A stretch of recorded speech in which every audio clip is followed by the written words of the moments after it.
ॐ श्री गुरवे नमः। ॐ शान्तिः शान्तिः शान्तिः। चैतन्यं शाश्वतं शान्तं व्योमातीतं निरञ्जनं नादबिन्दुकलातीतं तस्मै श्रीगुरवे नमः। ॐ शान्तिः शान्तिः शान्तिः। प्रणाम भगवान।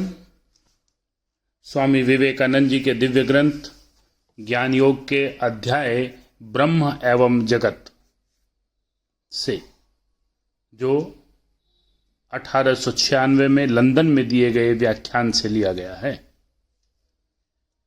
ये आज नया अध्याय प्रारंभ कर रहे हैं। स्वामी जी कहते हैं, अद्वैत वेदांत की इस एक बात की धारणा करना अत्यंत कठिन है कि जो ब्रह्म अनंत है वह सा अंत अथवा ससीम किस प्रकार हुआ। यह प्रश्न मनुष्य सर्वदा करता रहेगा, पर जीवन भर इस प्रश्न पर विचार करते रहने पर भी उसके हृदय से यह प्रश्न कभी दूर न होगा और वह बारंबार पूछेगा, जो असीम है वह सीमित कैसे हुआ। मैं अब इस प्रश्न को लेकर आलोचना करूंगा। इसको ठीक प्रकार से समझने के लिए मैं नीचे दिए हुए चित्र की सहायता लूंगा।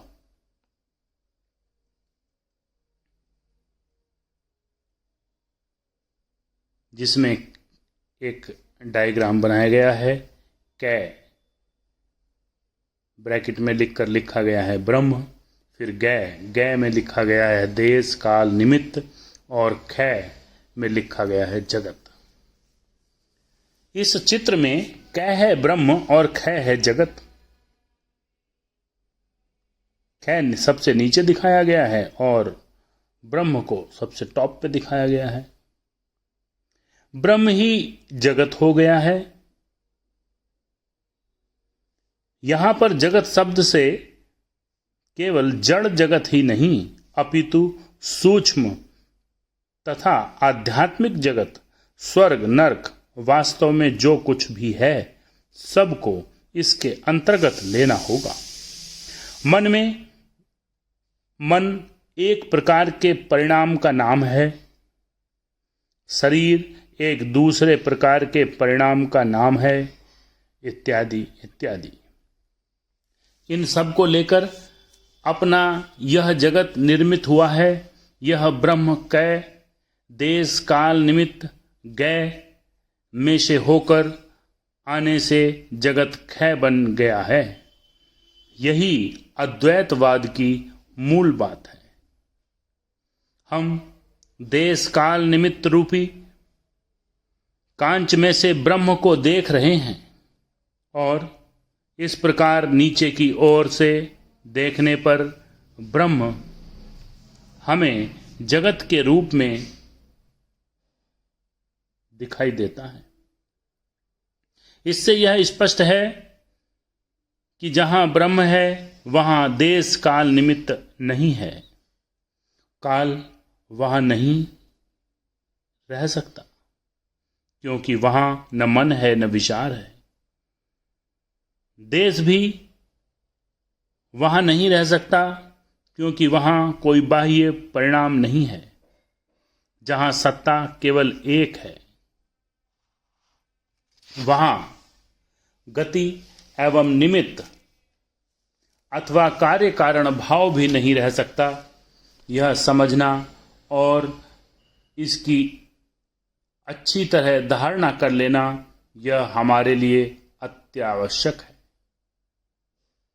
कि जिसको हम कार्य कारण भाव कहते हैं वह तो यदि हम इन शब्दों का प्रयोग कर सकें, ब्रह्म के प्रपंच रूप में अवनत होने के बाद ही होता है, उससे पहले नहीं। और हमारी इच्छा, वासना आदि जो कुछ है, वे सब उसके बाद ही आरंभ होते हैं। मेरी राय में शोपेनहावर ने अपने दर्शन में वेदांत की व्याख्या करते समय यहीं पर भूल की, और जिन्होंने इस इच्छा अर्थात विल को सर्वस्व मान लिया, वे ब्रह्म के स्थान में इस इच्छा को ही बैठाना चाहते हैं। किंतु पूर्ण ब्रह्म को कभी इच्छा नहीं कहा जा सकता, क्योंकि इच्छा जगत प्रपंच के अंतर्गत है और इसलिए परिणामशील है। पर ब्रह्म में गए के ऊपर अर्थात देश काल निमित्त के ऊपर किसी प्रकार की गति नहीं है, किसी प्रकार का परिणाम नहीं है। इस गए के नीचे की गति है। इसके नीचे की गति है बाह्य और अभ्यंतर सभी प्रकार की गति का आरंभ करके नीचे ही होता है, और आभ्यंतरिक गति को ही विचार कहते हैं। अतः ग के ऊपर किसी प्रकार की इच्छा रह ही नहीं सकती, अतएव इच्छा जगत का कारण नहीं हो सकती। और भी निकट आकर देखो, हमारे शरीर की सभी गतियां इच्छा से प्रेरित नहीं होती। मैं कुर्सी को उठाता हूँ, यहाँ पर अवश्य इच्छा ही उठाने का कारण है। यह इच्छा ही पेशियों की शक्ति के रूप में परिणत हो गई है। यह बात ठीक है, पर जो शक्ति कुर्सी उठाने का कारण है, वही तो फेफड़ों को भी चला रही है, पर इच्छा के रूप में नहीं।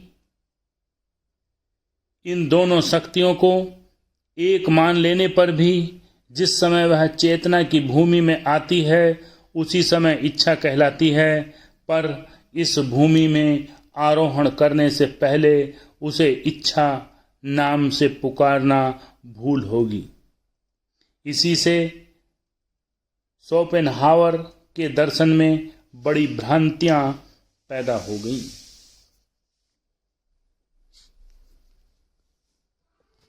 इससे आगे कर लेंगे। ओम शांति।